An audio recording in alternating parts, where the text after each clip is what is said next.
Friends எல்லாருக்கும் good morning. இப்போ நான் வந்து சிறுதானிய அரிசி, காட்டு யானம், திணை, இட்லி அரிசி 3 கப்பு ஊற வச்சுருக்கேன்.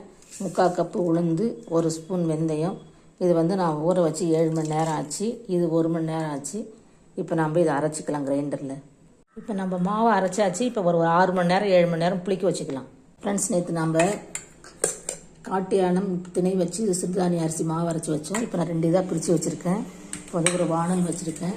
இப்போ வந்து நம்ம வெஜிடபிள் ஊத்தப்பம் மாதிரி ஊற்றிக்கலாம். இது வந்து சோளம், 2 தக்காளி அரைச்சிருக்கேன், பச்சை மிளகாய், இஞ்சி, குடமிளகாய், வெங்காயம், கருவேப்பிலை, மல்லி இலை, இவ்வளோதான். இஞ்சி நான் வந்து ஸ்வீட் கார்ன்லாம் அரைச்சி இதில் போட்டு எல்லா காயும் கலந்துருக்கேன். எல்லா காயும் இல்லை, குடமிளகாய், வெங்காயம், பச்சை மிளகாய்லாம் இப்போ பனையாரம் ஊற்றிருக்கேன். இப்போ வேகட்டும், திருப்பிக்கலாம்.